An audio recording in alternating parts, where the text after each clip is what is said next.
everyone, and welcome back to another episode of Our Golden 20s. Teag, I realized we've been doing this for a few weeks and we never introduce ourselves at the beginning. So I know. let's just do that right now. Hi everybody, I'm Sadie. I'm Teagan. Yeah, you can tell by the difference in our voices which one's which. Yeah, and honestly guys, thank you so much for joining us for another week. We are seeing more unique listeners every week, which is why I was like, hey, maybe we should reintroduce ourselves in case people are just, stumbling into this episode, not knowing who we are. Mm-hmm. I thought too, Teag, something we could do today is trying out a new little segment. So we are all about the segments to open our episodes, but this one is something we haven't done before, and I don't think we'll do it too often because it is more just like about our personal lives, but I wanted to do a little life catch-up. Mm-hmm. So, Teag, do you want to maybe tell us what's going on in your life over there?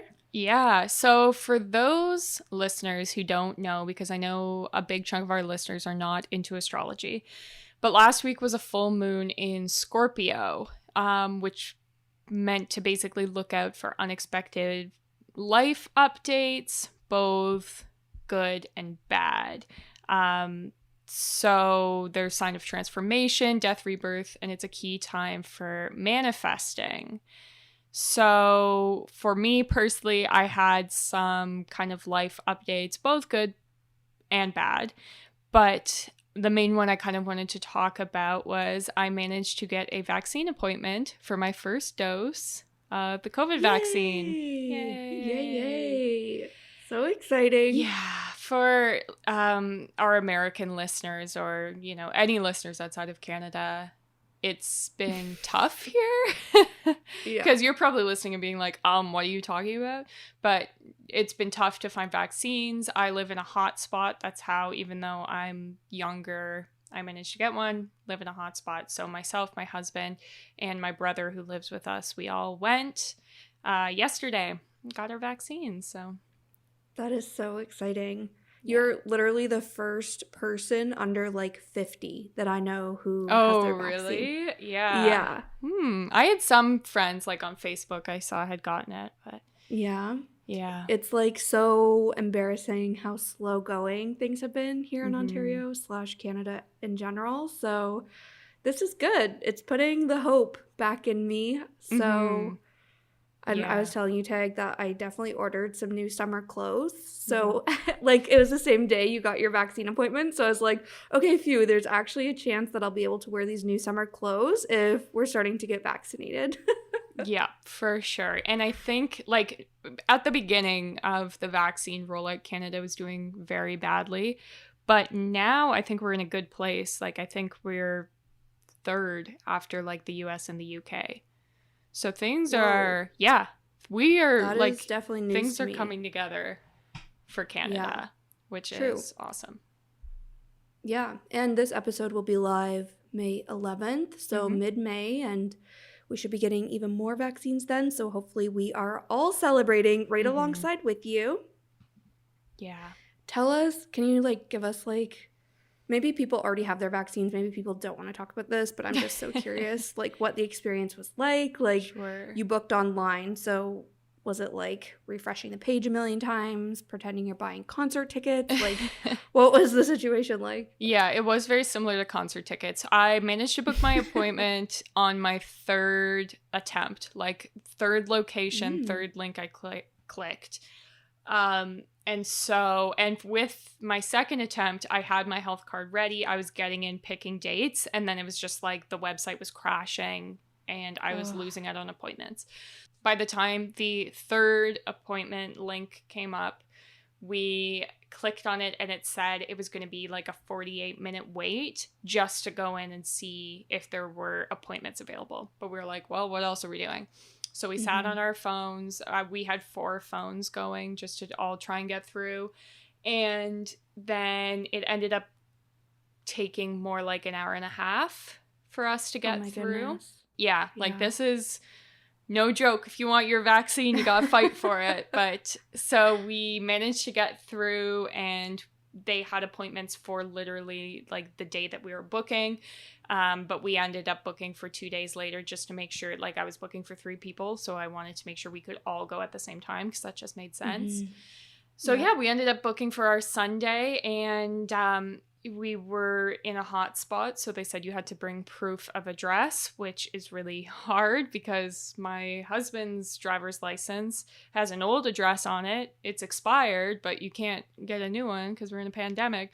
So we had a little bit of a freak out about that and had to like print a lease and all kinds of craziness. And then they never even asked for it because we showed up and they were like, do you have an appointment booked? And we were like, yep. And we had already done like our COVID screening and had it on our phones so it could show them. And then past that point, it was very similar to voting. Like, it's like, okay, now stand in this line, come up here, show your ID. Okay, stand over here. Like, if you've ever voted in an election, it's very similar. And then, yeah, they give you your shot and then you have to wait there for 15 minutes and they monitor you very closely. It's not like I get a flu shot every year and it's kind of like a free-for-all where they're like, yeah, you have to wait 15 minutes, but like you can wait in your car. Or like this one's like, okay, you're waiting 15 minutes. 15 minutes is over at this time. You sit in this chair and we watch you because, you know, obviously they want to make sure there's no side effects. And if there are, they want to be keeping track of them. And they book your second appointment there as well. So, but overall, with the waiting 15 minutes, we're in there 20 minutes tops because that's awesome. Like we were never waiting behind more than like 2 people at every stage. So that's good. And like I figured they would have to have some sort of like process in place and like system to, you know, just manage the people. So I'm glad that system seems to be working, at least at the clinic you went to. So hopefully that is everyone else's experience. Sounds like a good experience and a step in the right direction. So that is so exciting. Yeah, everyone was like good vibes there. So they were all just excited. Yeah, and coming off last week's episode where we're talking about your wedding, it's like, okay guys, one step closer to some immunity here so we can have Teagan's wedding in October 2021. Yeah, everyone, like my that husband and my brother were like, okay, maybe we actually have to start on like not just eating junk food and laying around the house because maybe we will see people eventually. And we bought tickets to a music festival for the end of August, which who knows what the kind of situation will be like by then. But we were like, okay, we'll buy the tickets. And then if it's canceled, you get your refund, whatever. But now we're feeling hopeful because we'll all be fully vaccinated before that festival happens. Yeah, that's very exciting. It's crazy.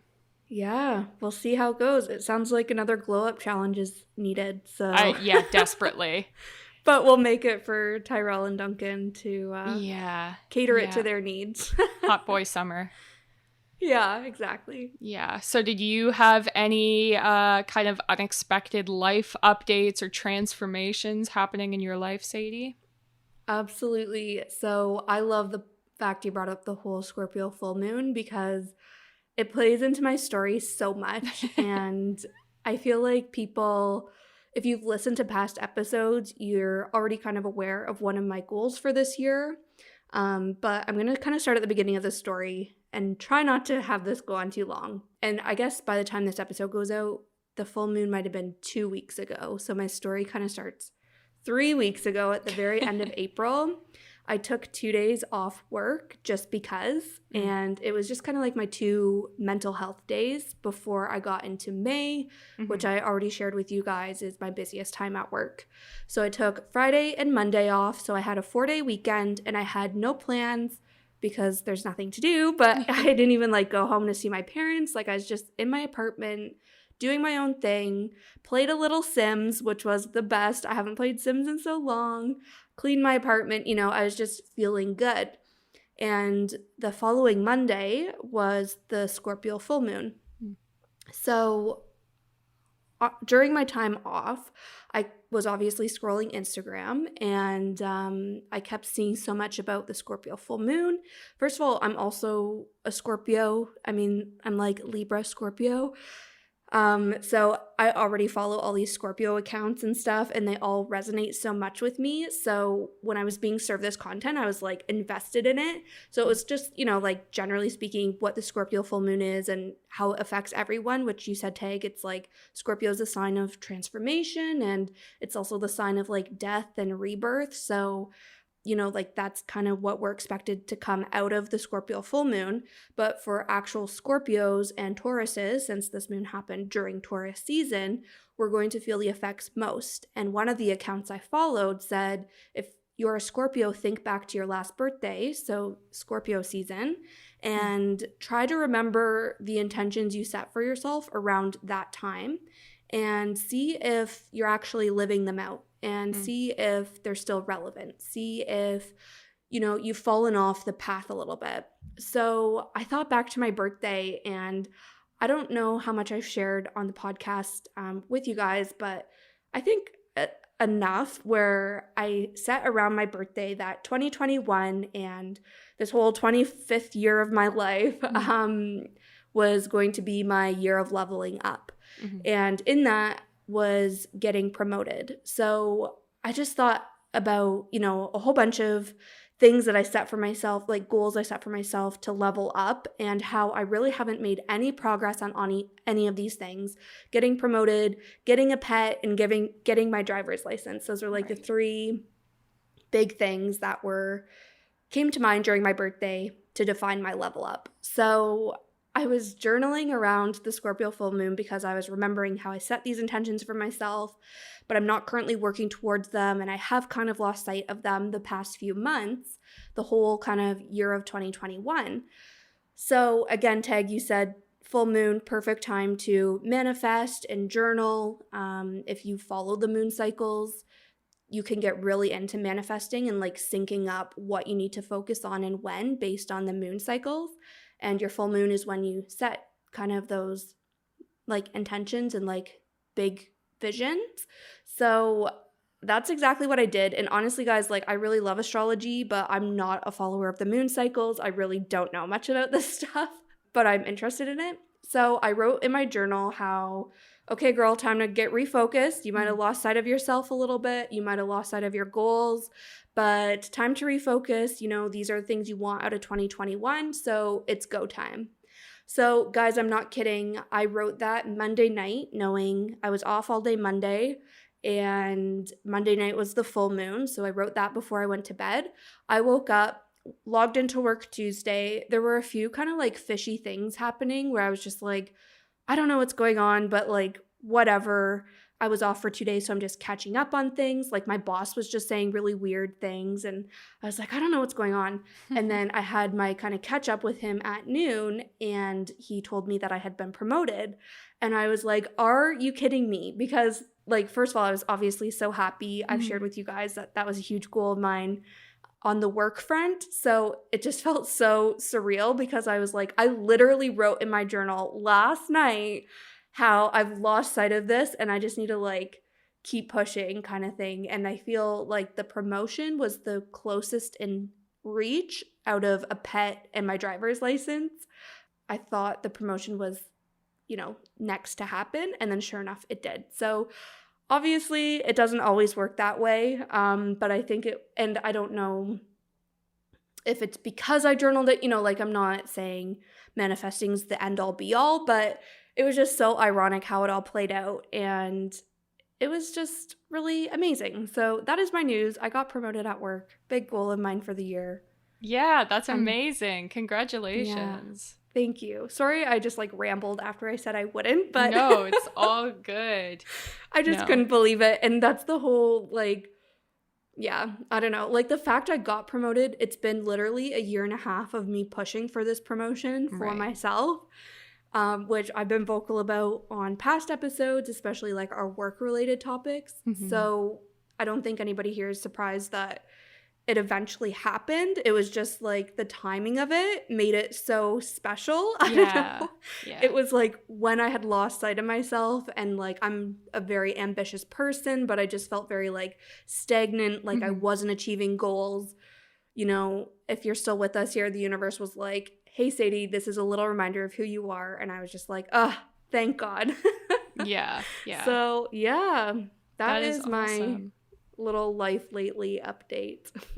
Yeah, I feel like that is awesome, just like personally, but also I feel like a good thing to like remind our listeners, because we talked about 2 episodes past how we weren't necessarily achieving all of the goals that we wanted to, just because with like the lockdowns extending and that Mhm. kind of stuff, it's really hard to kind of keep yourself motivated. But, Totally. you know, sometimes having little moments, and whether it's like on the first of the month or when there's a full moon, realigning yourself and being like, okay, what are my actual goals here? What am I working towards? Mhm. That kind of stuff can make like a world of difference. But that is so awesome. Yeah, thank you so much. And honestly, I love that so much. I do think there's something about the beginning of a new month that just kind of presses that reset button, Mm-hmm. and setting monthly goals, which we go on and on about in this podcast. Like, it is a great way to kind of like realign yourself. So I think that's great. But I also want to note that like I had to, like, literally a few months ago, I want to say it was more like March timing. Mm. And I feel like I maybe even talked about this in one of our past episodes, is I had to like give myself permission to not be achieving things right now, because I Yeah. was like, look, like, you're just not yourself right now, and that's okay. Like, Mm. give yourself permission to let yourself be whatever blob of a human you are, because the world's tough right now, and like, it's okay to just have moments of not constantly achieving things. Mm-hmm. So that is definitely something I wanted to share. And just, if you just hang in there, and if you can find those moments to recenter yourself, you can find those moments of motivation again, like, Mm-hmm. hang on to them, because they are bound to come back around. And when they do, just try to make the most of them, kind of thing. Yeah. Do you find that you are achieving your goals more now that we've been like recording the podcast and like verbalizing them every month? I don't think so. Honestly, I really haven't achieved many goals Mm. this whole year, but I don't think it's because of, I don't think the podcast really plays into that at all. Right. I think it's Mm-hmm. just, I've been in this really weird headspace, Mm. and I've just been like really feeling disconnected from myself, Yeah. and it's all more COVID related. So I'm Mm-hmm. not really achieving that many goals. But I do think the glow up challenge was a good reset button. And I Yeah. honestly think the podcast obviously lit that fire kind of in me. Mm. And I think it plays into the whole full moon and the whole kind of universe, like, reminding me who I am at the end of that glow up challenge. Like, I do Right. feel like that all happened, and is all tied together. But I don't know. What do you think? I think that I personally have achieved more goals, Yeah. but just because I feel like since we talk about it so much, it's more top Mm-hmm. of mind, where it's like if Totally. you write it and then it's like, okay, you close your journal and that's the last you see it until, the first of the next month. Yeah. It's more like we talk about it a lot, but yeah, Yeah. I don't know. It's Yeah. interesting. I think too, something that, I don't know, just something I read recently is that we all really like praise Yeah. too. And even like, I really hate, like, when I got promoted at work, I hate being the center of attention. Like, my Mm-hmm. boss messaged like my immediate team, and I was like, okay, that's fine, Yeah. that's great. Then he gave me a heads up, he was gonna send out like a bigger announcement email, but Mm. I was expecting it just to go to like people I work with, but he sent it to our whole e-com and advertising team and marketing team, which is like just under 400 employees. So Wow, I yeah. was like, this is like uncomfortable. I do not like this. Like, I'm a keep my head down and just do the work type person. Mm.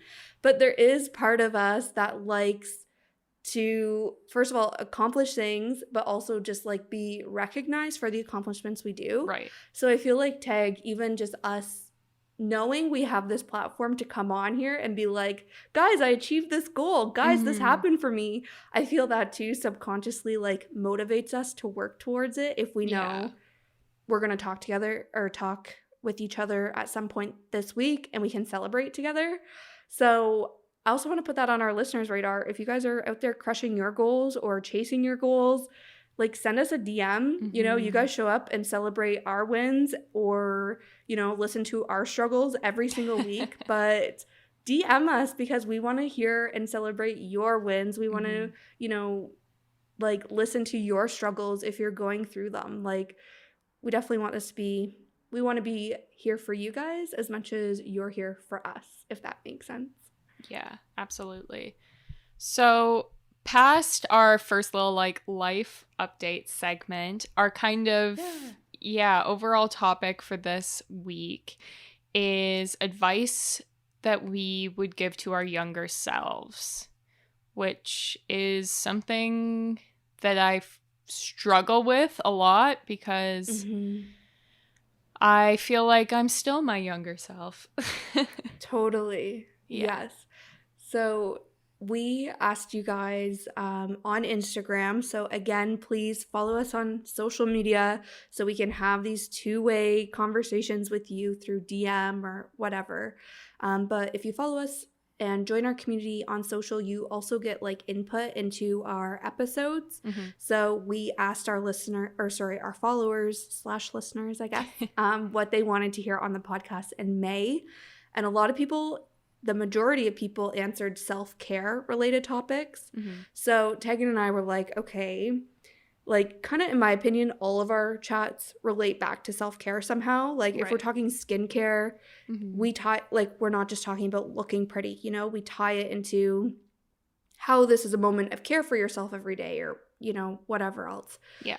Same with work stuff. Like I feel we tie it all into self-care, but this episode is like life lessons 101, like all the self-care possible in the sense of these are things we learned maybe through good experiences, maybe through bad ones. Hopefully you guys can relate. If not, hopefully you can take something away from this.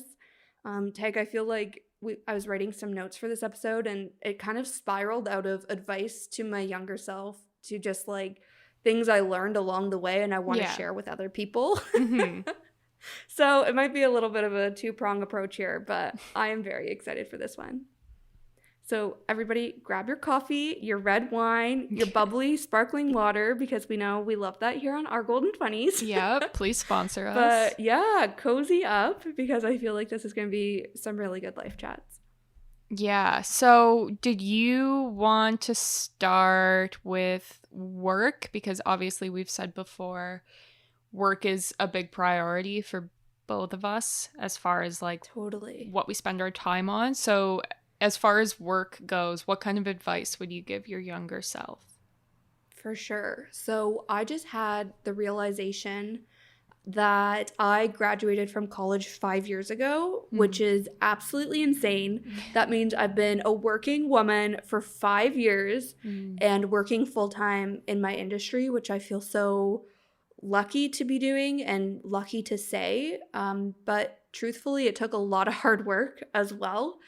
Working hard, having vision, you know, knowing where you want to go, and then asking people if it's your immediate manager, your boss, if it's a mentor. So for me personally, one of my bosses was a mentor for me, and she still is to this day, even though I don't see her every day at the office anymore, and COVID makes it hard to like, you know, stay connected with her, but she's still a mentor to this day. I also have professors from my college days that have been mentors to me. So it's just asking them for support, asking them, you know, I see myself getting here eventually. What do I have to do to get there?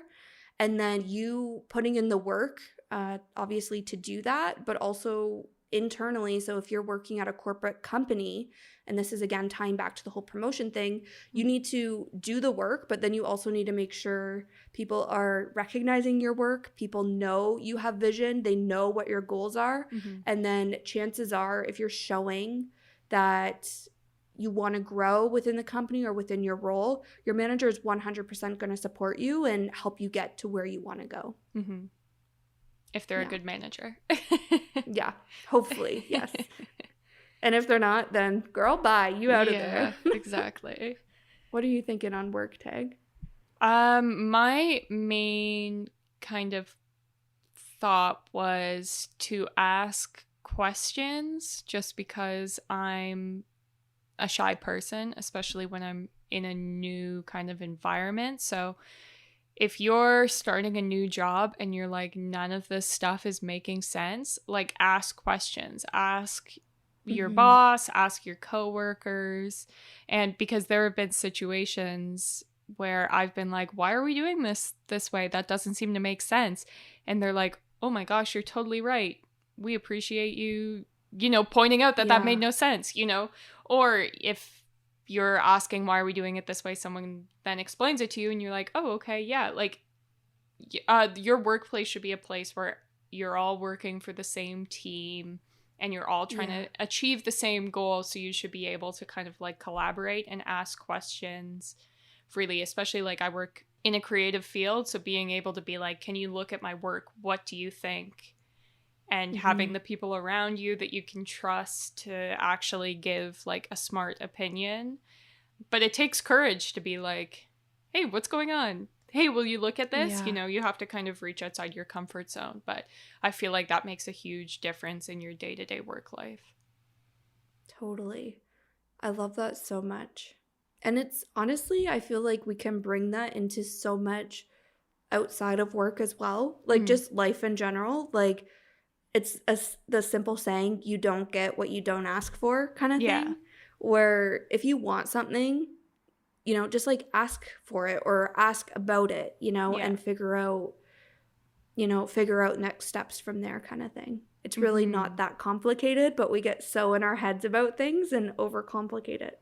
Yeah, exactly. No, that could be for like life, love, literally anything. Totally. If there's something on your mind that you want, you should be able to, talk about it freely. And Yeah. if you've surrounded yourself with like normal adult people, then they Yeah. should be like ready to have that kind of discussion, whatever it's about. Yeah. 100%. And I kind of remember what I was going to say. I hope you've cut out the whole part where I totally lost my train of thought. But like soaking up information, but also, like you said, like asking questions and like getting the full context into things. Mm-hmm. So it empowers you to like voice your opinions. And I think there's kind of a fine line where when you're just starting out, I feel it's very common for us to all leave school where we've learned like how everything works in the ideal perfect world.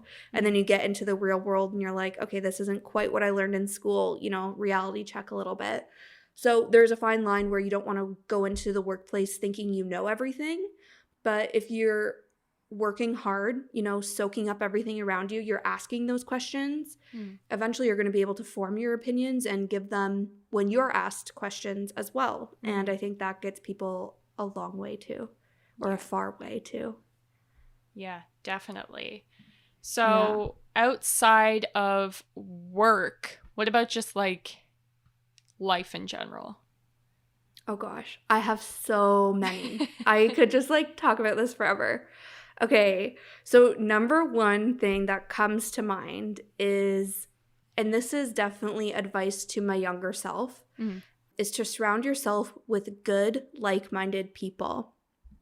And it's one of those, again, I have all the cliche sayings right now, but it's like you choose who you invest your time and energy into, so choose wisely kind of thing. And basically, I learned this because I moved to the city and, left all my like childhood friends at home, or they went to, college, university in different towns. So I was basically starting brand new when I moved to Toronto for college. And the friends I had in my first year of college, I knew were not like good friends for me. And the way I met these people was through basically I met my roommate through a like roommate portal. And then I met a girl in my program through the roommate portal, but I had already found my roommate by the time her and I started talking. So we were just like, whatever, we're in the same program, so we'll still meet up even though we won't be roommates. Yeah. So then there was a whole train of girls who basically had that same experience. And when I showed up on my first day of college / the day I moved into my residence building, there was like 6 girls, I think, who had all been like talking on Facebook through the roommate portal prior to actually going to school. So, sorry guys, this is apparently also story time for me. But basically, once I showed up, I met all 6 of these girls in person. And as soon as I met the majority of them, I was like, these are people that I know are very different than me. And they were kind of like the cool girls, you know? And that was basically what shaped at least my whole first semester, if not my whole first year of college, was all of a sudden I was in with the party girls, and I still had a good like sense of who I was, you know? But it was also like a lot just to take in, because you're already kind of like rediscovering yourself or redefining yourself when you go to college. You move out for the first time. Never mind when you're surrounding yourself with people who are very different than you, and you know, you just really feel kind of lost, and being surrounded by people who are so different from you doesn't help that in any way. So it wasn't until probably like I want to say like the end of first semester maybe, I knew my roommate was a true one, right? Like I was like, me and her are ride or dies. This is 100% a good friendship. So I remember actually before we were going to go out to one of these parties with these other girls, we sat down and we just like confessed to each other that these other girls we were hanging out with were not really good news, and they weren't really people we wanted to be around. And then as soon as we confided in each other with that, we were like, oh, like such a relief kind of thing. And it gave us, I don't know, just I guess it made our friendship a little bit deeper and better. And then we were able to like be our honest, authentic selves with one another, because we realized, you know, our values are the same. And like to this day, she's still a good friend of mine, you know? So it's just like surround yourself with good people. Yeah, that's the moral of that whole story. Yeah. I love that though. But because your experience, at least maybe things have changed because of COVID, but like my perception of the world is kind of shaped by the people who are around me and those interactions. So if you're only interacting with people who are like toxic and causing drama and, you know, that kind of stuff, that's how you view the whole world. Where if you're friends with people who are like not focused on that, or if you're friends with people who are like trying to also achieve their own goals and help you achieve yours, and there's no like jealousy and stuff like that, it shapes how you view everything. And I think it can just make your like day-to-day experience so much better. Like I've been on 100%. Kind of a mission of cutting toxic people out of my life these past couple of months. And like life is boring now because there's like no drama. But it's been so nice though. Like you don't have to like read into things or overthink things, because you know that the people around you are like actually your true friends who are just there because they want to be your friend, you know? 100%. I love that so much. And I think that's it, Tag, is obviously like the toxic people, like cut them out. You know, if they're doing like bad habits and you find you're picking up those bad habits, like you need to make that decision for yourself. And we have a whole episode, you know, on friendships and how they change, especially in your 20s, and just aligning yourself with people with similar values. But I also think less drastically, like I even think about some of my friends now. We're not like super great friends, but we still like to cheer each other on. We still like to like catch up with each other every now and then. But there's just some like people I think of in my life where it's a lot of, like you said, just kind of their outlook on life. It's just their very like victim mentality kind of thing. And it's just like I notice that the more time I spend with them, I take that on as well. And it's, again, it's not that they're like a really bad person. It's not that they have these really bad, you know, like toxic traits about them. Like, no, it's not. It's just I find, you know, like it shapes parts of me and I don't like that part of myself, you know? So it's like just limit the amount of interaction you have with them. You know, you don't have to cut them totally loose. It's just talk to them less. You know, maybe they're not somebody you text every day or you see every weekend. Just limit those interactions. And the other thing too with this is I think family is another big one. And I think people feel you know, family's blood, man. Like, you can't mess with that. Like, family's family. But if you have people in your family too, like, and if you're, I guess, like, lucky enough or privileged enough to live on your own, outside, and remove yourself from that, like, don't feel like, just because they're family, if they're, again, you know, sharing some of those, like, negative vibes that you don't want in your life, like, don't feel like you need to be home all the time, or like, Right. you know, like you owe your family anything. Like, again, you don't need to cut them out completely. It's just like limit that. And I say family specifically because I think personally for me, it's like I feel like I'm this totally different person from when I was a kid. And I feel like we've talked about this a bit in past episodes, but it's just as soon as you're around your family, you kind of revert back to your childhood self a little bit. And if that's not somebody you're like super proud of being, then it's like limit the amount of times you put yourself in the position to become that person again. You know, like it's kind of hard to explain it, but, and obviously I love my family a lot. I spend a lot of time with my family, but it's just like, you know, like it's another example. It's not just friends, but it could be family that have kind of these like weird vibes over you too. Yeah, for sure. And it's like so much easier said than done to be like, yeah, cut toxic people out. But I do think that if it's something that you're like noticing impacting your day-to-day life, it can be something that you like set as a goal for yourself to implement. And whether it's like using some of the stuff from our past episodes, like muting them on social, like that's a great first step, because obviously I'm sure there are people listening who are like, okay, yeah, you say cut out toxic people, but I don't want to just like blow up my friend group because that makes me a toxic person. So it's like, you know, figuring out, because sometimes these people you don't have to cut out. Sometimes it's like what Sadie was saying. I can still be friends with people who have completely different life goals than me. We have completely different kind of outlooks on things. And we can still hang out, just probably not every single day. Yeah. So, you know, it's like evaluating the relationships in your life, deciding how much give and take, and, you know, kind of going from there, trying to prioritize yourself and your own feelings. But it's hard. It takes a lot of mental work to kind of think all that stuff through. Totally. So well said. Thanks. Yeah, and now I think about my life, and like I'm not friends with any of those girls from college, except, you know, the ones that I had actual genuine friendships with.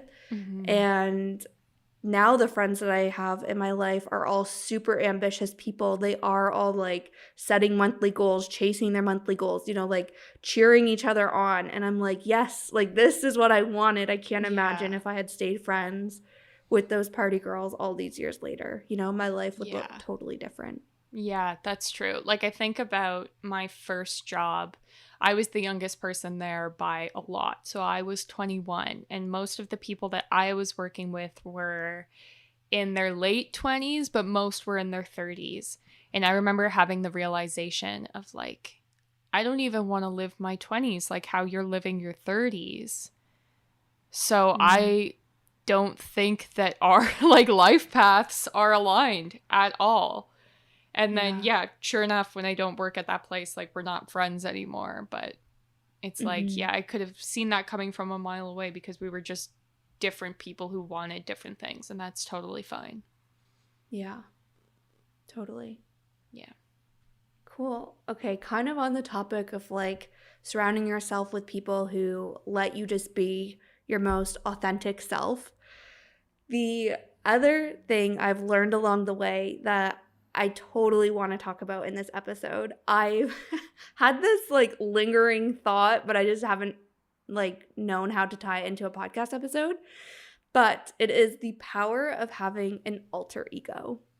Tag, do you have an alter ego? Is this something you've ever thought about? Yes, but mine is like a white man. And this is especially related to like work, because for like a lot of things, it's like I'm confident enough, but then in my work, my confidence like lacks. And especially for women in the workplace, it can be kind of hard to navigate because still, I don't know, like this is probably not true for every industry, but certainly for mine, the majority of the people I interact with are men. And so sometimes I receive emails and my husband looks at them and he's like, I cannot believe people talk to you that way. And I'm like, oh no, that's just how people talk to me. And he's like, if it was me or any of my male friends, we would send an email back being like, excuse you, like you cannot talk to me that way.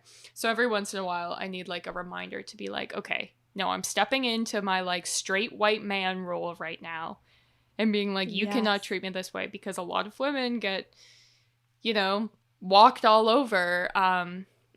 Nothing to do with what they're doing, but just the way that the world treats them. Like I know there have been, I always read like the stories of someone, you know, spends their whole morning sending emails and getting back all of these really rude responses, and they look and they've accidentally been sending their female coworker's signature out at the bottom of their emails.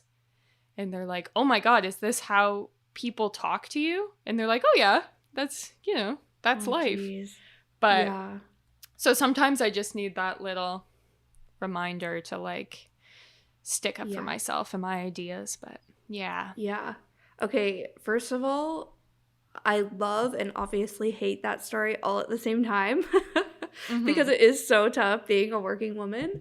And I honestly think we should have a podcast episode solely on that. And obviously we don't know everything, you know, we're only a couple years into our careers, but I think it would be just so comforting to share our experiences and like talk about them. So that is definitely to come. But I love the reason you use an alter ego, and this is what I want to put on people's radar in case it's something they've never thought about before, is the whole point of an alter ego is that it empowers you to do something that's you normally wouldn't do. Right? Like it's just for a second, you just channel this totally different person and you show up in a totally different way. And this just like alter ego takes over for that moment. So I found this clip because the most obviously on our Golden 20s, we are big Beyonce fans. So I found this clip from Beyonce talking about her I Am Sasha Fierce album. And it was really like the first time people had heard of Sasha Fierce, and in my very biased opinion, one of the most iconic alter egos of all time. One is really natural and it's really intimate and, you know, thought-provoking and emotional, more serious. And that's who I really am. And Sasha Fierce is kind of my alter ego on the stage. And it's like crazy in love and the really sexy, fun, high fashion, it's like the personality I've created on stage while I'm performing. So I just love that so much because I think it's just so relatable, especially for a woman, to have this like, this is who I am every day. You know, like even me, like I like to show up and at work, like I'm just a really hard worker, but I'm someone who's quiet. I keep my head down. When you get to know me, you know, like I'm a little bit more goofy and like a lot more goofy, let's be honest, a little bit more lighthearted, you know? But then I have this whole other side of me, and I've named my alter ego. Her name is Cass J. And she just, when she's out, you know she's out because it's similar to Beyonce where it's like, that is my sassy self, you know? Like if this is maybe not family friendly show anymore, but if I'm like texting a guy or like as soon as I'm like, you know, 1 or 2 glasses of wine in, or I'm out with my friends and we're like chatting people up, like this girl just like switches on. And you know, she's like the fierce fox who has like those like really curated responses to every boy problem or boy text you ever receive, you know? Yeah. And it's just like this whole other person comes out of me and I just channel this energy. And sometimes, like you're saying, Tag, it's in the workplace too, where I just need somebody's done something or said something that is just really inappropriate, where you just have to like unlock this like, or unleash, I should say, your alter ego just to like put in that fierce like attitude in a respectful way to keep people in check, you know? And I think there's just so much power in that. Yeah, I wonder, this is like completely out of science or anything, so I could be making this up. Okay.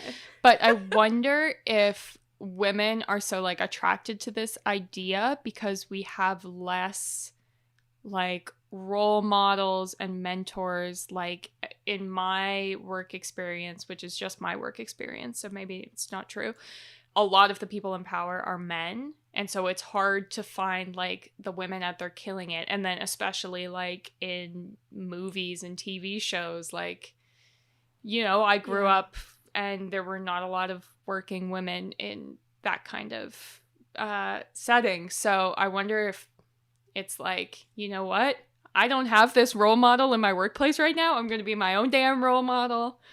Let's go. Yeah. Honestly, and like if it lights the fire in you, like run with it, you know? But I think that is a good point. That definitely could be why.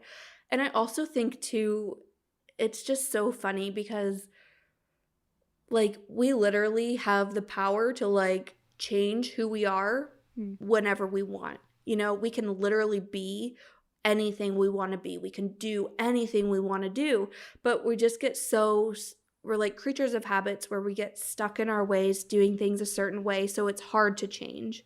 But I feel like the whole idea of having an alter ego, it like comforts us, and it's like even if you don't show up as this person you aspire to be every single day, you have still named this girl and you still show up as her sometimes, you know. And just if it's maybe somebody you're proud to be or somebody that maybe you're not like aspiring to be her, like I don't know if I'm aspiring to be any sassier than I already am. But it just like gives you permission to be that person sometimes. And there's something comforting about that. Yeah, definitely. Yeah. I love that. The other reference we have on our Golden 20s all the time, we always talk about RuPaul. Actually, I feel we haven't talked about RuPaul in a few episodes. Yeah. It was like the first 3 episodes somehow.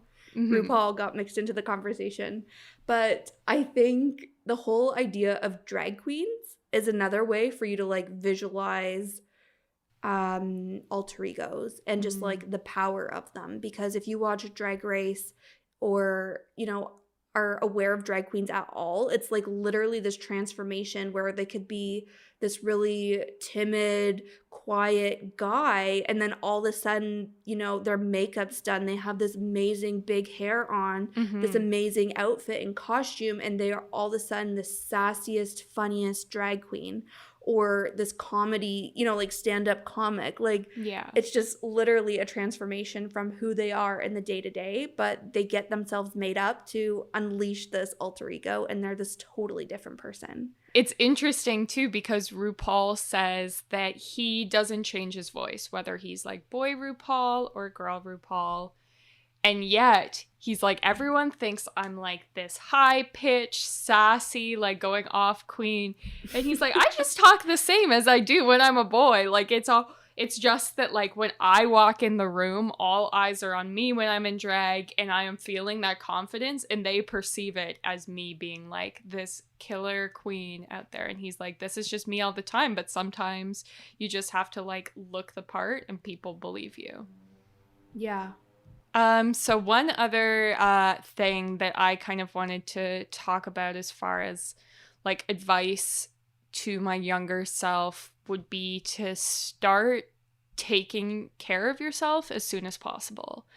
And that can be like in any kind of sense, whether it's like you're going to start eating healthier, or you're going to start moving your body more, or you're going to start skincare or drinking water. Because the sooner you start these habits, the easier it is for the rest of your life. But at the same time, it's like it's never too late to start implementing these habits. So I'm saying this as like, maybe I'm talking to myself at 15, but I can also be saying this to myself at 25 and be looking back at this at 35 and being like, thank God I started taking care of myself then, you know? Yeah. Yeah. Totally. And I feel like I can't be alone in this feeling, but maybe I am, that I always feel like I have these milestones I'm going towards, and it's like once I do this, then I can start doing this. You know, so it was for me, it was very much like once I moved to Toronto, I can be independent. Once I move to Toronto, I can, I don't know, dress nicer. I can do this. Right. And it's like, no, like you, and it kind of ties back to your point where it's like, you can literally do whatever you want to do right now. You don't need to wait. And the sooner you start just showing up as who you want to be and doing what you want to do, first of all, just the more freeing and liberating it is, because you're just being that person day in, day out. It's not something you're pushing off and may never get to. You're just, that's who you are. And like you said, it's never too early or never too late to just start showing up and doing that. Yeah, 100%. Another one, I feel like all of this is stemmed from my younger self and college Sadie. This is another college story that I remember sitting on my college residence bed.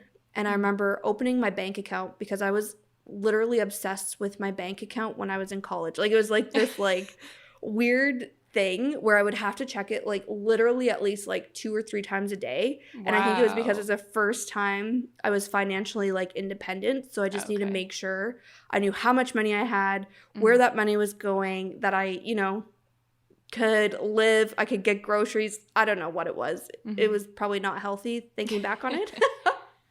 But I remember logging into my bank account one day and I saw the first time I'd ever been charged interest on my credit card. And I was shook. I called my dad, and it was like a Friday night. I called my dad and I was like, Dad, I think somebody has confiscated my credit card. There's like this $125 charge on it. I don't know what this is. He's like, well, what does it say? So I tell him, he's like, oh no, that's your interest. Like, you were charged interest. And I was like, are you kidding me? I had like no idea how credit cards worked.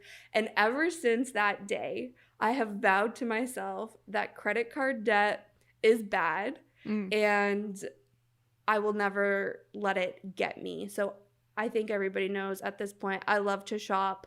I definitely use my credit card, but every single month I pay it off because it is so dangerous having credit card debt, especially when you're young in your 20s. If this debt just continues to accumulate, by the time you go to retire, like, you're going to have to, you know, pay off all this debt before you actually retire and can, you know, enjoy your life kind of thing. So that is definitely advice my younger self learned very quickly. And I remind myself, and my future self will hopefully thank me for, is credit card debt is bad. Yeah, that's a good tip. Yeah, right? Yeah, I feel like it's hard, like, especially when I went to school, because I, you know, obviously I've had a very privileged life, like, growing up. If I wanted something, 99% of the time I could have it.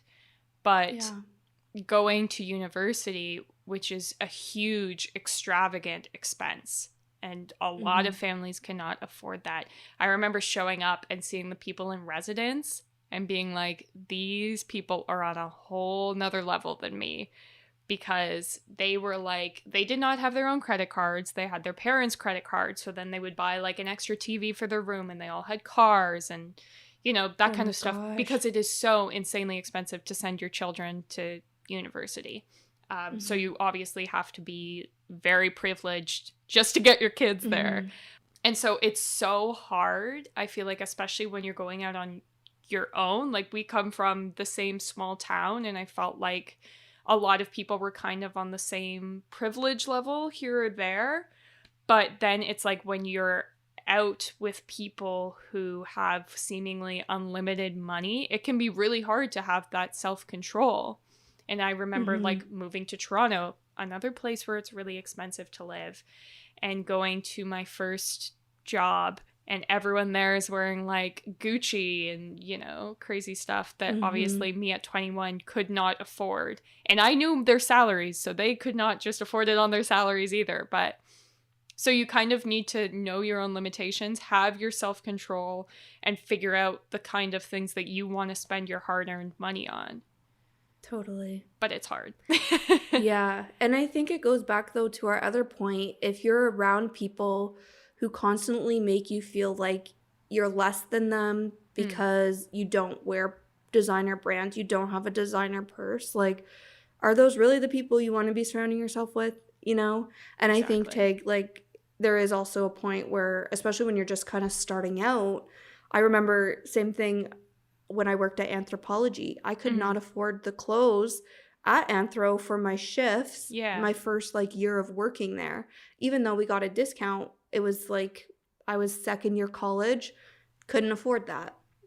So I literally bought clothes from American Eagle that had the Anthro kind of look to them, and I wore those, and eventually I could, you know, afford the Anthro clothes. But it's uncomfortable, but at the same time, nobody ever made me feel bad about it. And I think that was definitely the main thing there. Yeah. And you just have to know, like, for you have to know your own budget, because no one else is gonna like look out for you. You have to know how much you can spend, and then decide in your budget what you want to spend on. And then if you want to buy yourself Gucci loafers and it's in your budget, like, go right ahead. But, you know, you should be making that decision yourself based on your personal finances. Totally. And I love that, because it's not that we're saying don't splurge. It's just be responsible when you do. Like I said, I definitely have a shopping problem. I definitely have, you know, credit card like payments, or not payments, but a balance every month that I then pay off at the end of the month. But sometimes it's like, for instance, when I got my couch, like a couch is a big investment. So I was committed to like spending 2 months paying it off, you know, but it was like, this is a splurge that I didn't save up for, but I want to buy it right now. But then it's like, okay, now I'm just going to like come up with a game plan rather than letting that snowball, and you get charged with interest, which is just absolutely scarring to me. Because I was like, you're going to pay money on the money that you've already paid, you know, like it's just so crazy. And I feel like this is me being such a nerd, but if there's something that you really want to buy, like, at least for me, my bank app has everything. Like, if you want to go on a vacation and like ball out and go first class, like, I have a budgeting app built into my bank, and I could like call up my bank and say, I want to meet up with like someone who works here and is going to tell me how I need to do this. And like, they have the resources for you. So if you want to spend your money on, you know, something crazy expensive, just plan it out. Yeah, exactly. Okay, my last kind of just like general life piece of advice. So going back again to when I worked retail, when I had a shopping problem, especially on clothes, I remember, this is so silly, but still so relevant to me. So I remember all through college, I was a size 4, size 27 jeans, okay? And I remember the exact moment I had to buy a size 6 jeans. And I was beside myself. And then I was like, oh my God, a size 6 dress, size 28 jeans. And I was like, but for the past 4 years, I've been a size, or no, I guess at that time it was only 3 years. The past 3 years, I've been a size 4. And it was like this huge, dramatic end of the world. I was so upset. And then just recently, so you're like, okay, Sadie, great. That's great advice to your younger self, is that clothing sizes don't matter. Yeah, you would think so. But because I realized how awful and like unnecessary that meltdown was. But then just recently, I got size 6 jeans from Zara, and I think they are a snugger fit. But I had to size up to size 8. And I was, again, distraught. And this is like a month ago, maybe 2 months ago. Right. So this is like still real relevant, you know, raw information. I remember just being so distraught with my size 6, and I relived it all over again when I had to buy a size 8. So this is to future Sadie, who freaks out when she becomes a size 10 or whatever. Advice to younger Sadie as well is that your clothing size does not matter. And I saw this thing on Instagram that was like, imagine you get up every day, you go to your closet to get dressed, and you try to put on clothes that are a size 4 in my case, and they don't fit, you feel like shit. Yeah. But imagine you get up every morning, you walk to that same closet, but all your clothes are size 6, you put them on and they fit you, you're going to feel more confident. And it just really hit home for me because I was like, that's it. Nobody knows what size my jeans are when I'm actually wearing them. I don't even know what size, well, I do because I'm a crazy person, but like even when they're on, nobody, you don't even know what size they are. It's not like it's on the outside of the jeans for the whole world to see. And even if it was, why does it matter? As long as they fit you, they look good, like size does not matter. So that is my advice to all the young girls listening. Yeah, I love that. Well, especially women in their 20s, I read a statistic that said for every year in your 20s, women gain 2 pounds on average. And it's something that you can't like control. Yeah, I'm prepping you for your next 5 years. Yeah, thank you. Because I'm like so stressed already. Here we go. Yeah. Yeah, no, but every year in your 20s, statistically, you gain 2 pounds. Not because you're eating worse or because you're working out less, just because that's what women's bodies do. Because women's bodies are designed to do a lot more than be skinny. And so, like, no matter what you're doing, even if you continue working out the same amount, eating the same, inevitably your sizes will change. Because even if it's not a weight fluctuation, like, your body changes. Yeah. And looks different, and you hold weight in different areas as you age. It's just a fact of life. It's normal. Yeah. And every other woman goes through it. Yeah. In the entire world. Thank goodness. I feel so much better already. I feel like, scared, but I also feel better. And I do think it was like, I thought about that, like, I remember at my internship in my first year of college, I don't think I shared this story on the podcast yet, but I just have like these really vivid, weird, random memories, and this is one of them, is I took a bagel with cream cheese for my lunch that day because I'm a college kid and that was my lunch. Yeah, yum. And I remember my manager / owner of the company looking at me and was like, oh, you're so lucky, like enjoy that shit while you're young. And I was like, I don't know what you're talking about. I eat this every day. And now I'm like, I 100% understand where she was coming from. Just reaching 25, I'm like, those were the days when I could just eat bagels and cream cheese every day and not have to worry about working it off. My body just, was a young body. But like you said, we change and evolve, and that is okay. Yeah. There's much more interesting things about you than how you look. How you look, of course, like for people who don't know Sadie, she's gorgeous. But that's if it was like, list the 10 coolest things about Sadie, I wouldn't be like, she's gorgeous. You know what I mean? Like there are so many more interesting and valuable things about you that come before that. Girl, same. Me too. Tegan's also a total babe. Oh, yeah. And yes. No, that is such a good reminder for us to remind ourselves. And yeah. It's hard. It is hard. But no, you guys are not alone in this, That's the whole point of this. Yeah. So the last kind of category I think we wanted to talk about was love. So, Sadie, do you have any advice for your younger self as far as love goes? Oh, geez. I do. And this is maybe going to be hard for me to talk about. I might get emotional, but I might be building this up for absolutely no reason at the same time. So we'll see how this goes. So this is something that I literally just learned. And this is, again, advice to my younger self. And I think it's something that I'm constantly going to be reminding myself of as I, have developed this like value for a life partner and, understanding of what a life partner is rather than just a boyfriend. So the advice is that it's important and necessary to be vulnerable. And I think vulnerability is something people talk a lot about when they talk about relationships. And I feel it's just like a common word, but it's kind of hard to know what it feels like, and it's really hard to be vulnerable.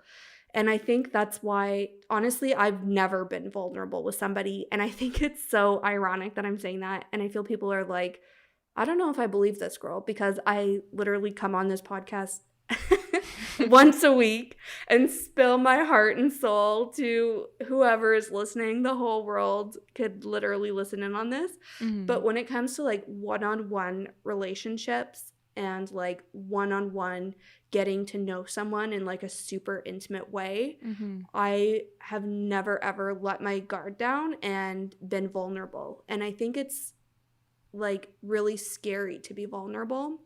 And I think it goes back to that whole alter ego. Like I said, as soon as I'm like talking to a boy or flirting with this guy, I'm Cash J 110%. Right. And it takes a lot of courage for me to then just be who I am. And who I am, like just Sadie, you know, regular me, is like a very emotional person. Like I am goofy and whatnot, but I'm very obviously like deep and like, I don't know, intense, I guess. Right. So it's scary for somebody to see that side of me and potentially judge me or potentially reject that.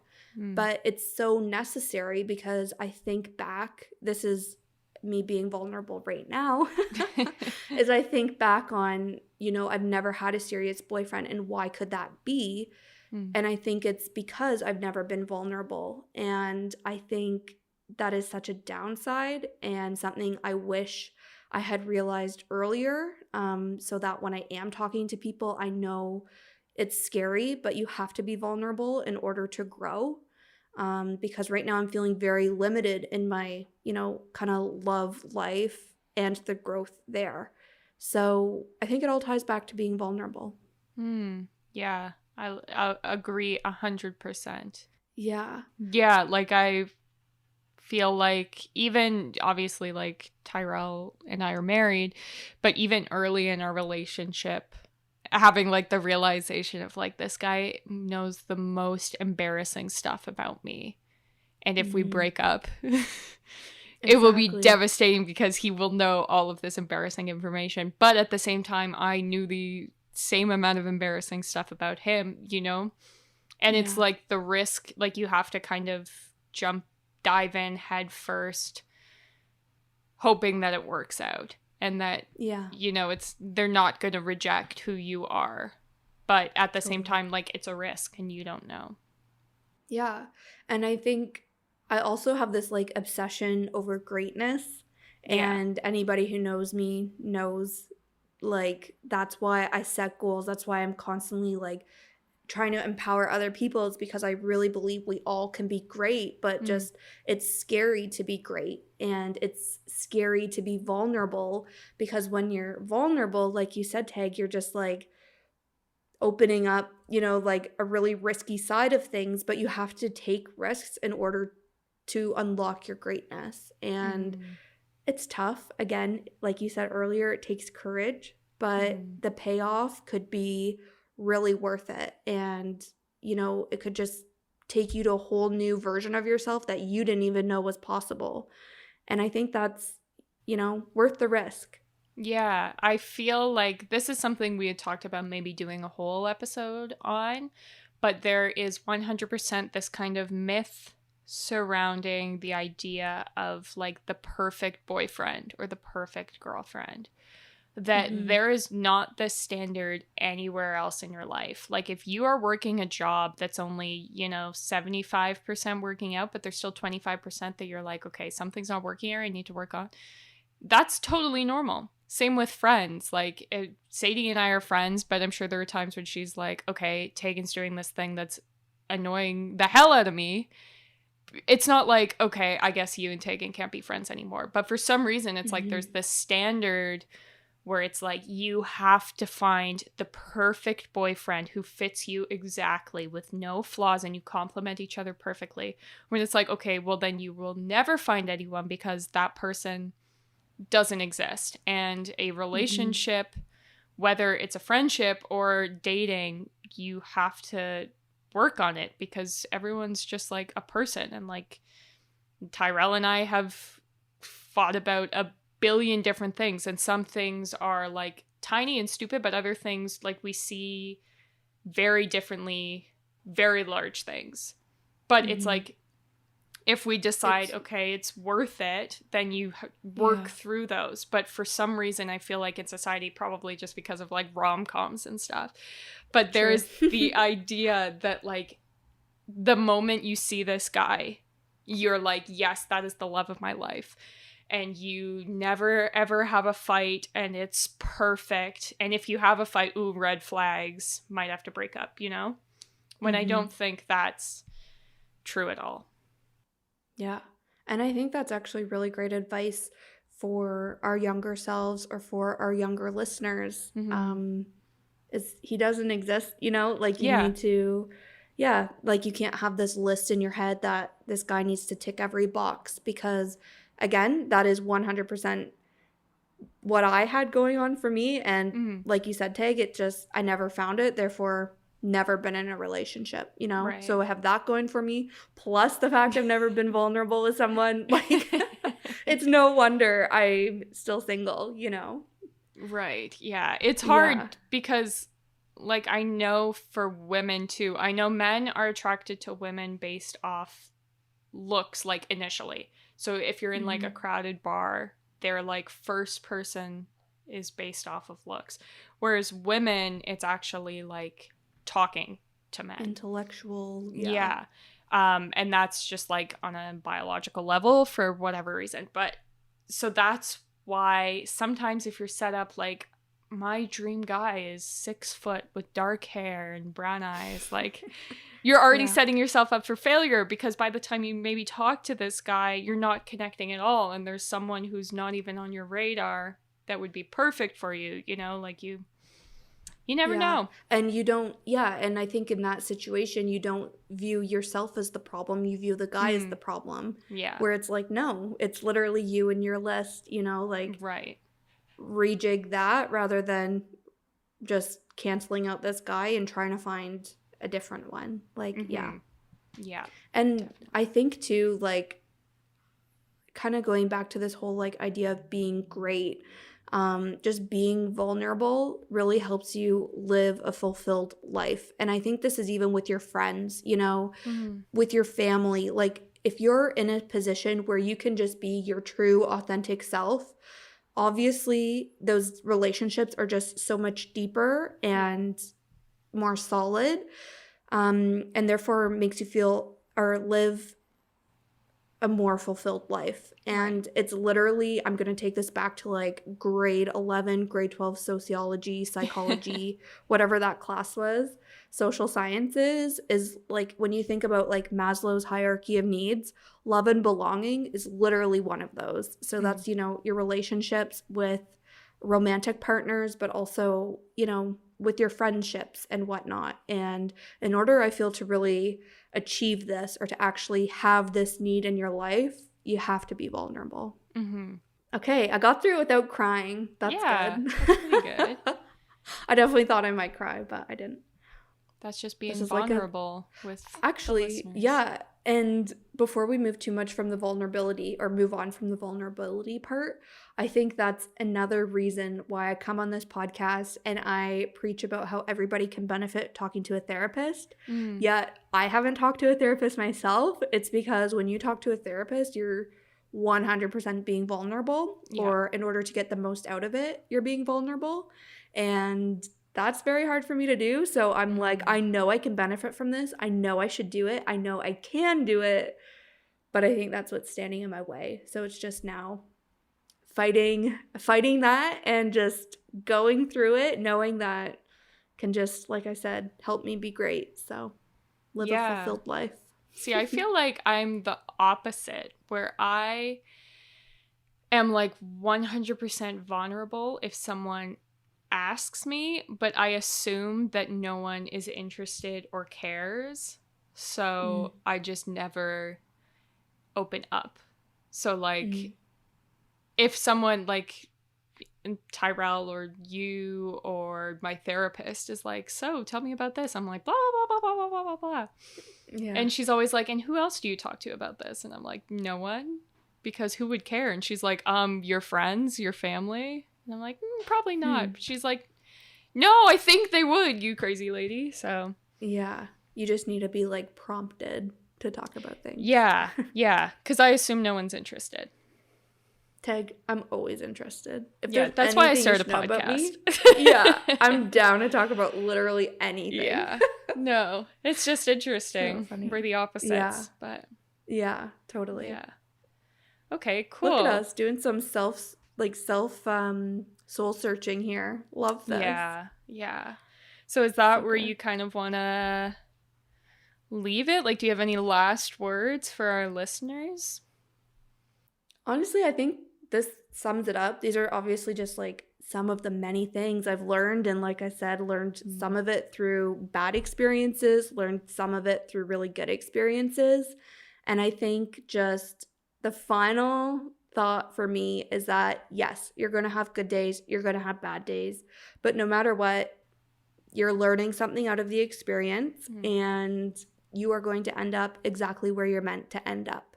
And it's sometimes really hard to remember that. It's sometimes hard to see the light at the end of the tunnel, but that is just the way life goes. And you are 100% going to end up where you're meant to be. So hang in there. We are in this together. But I think that's it from me.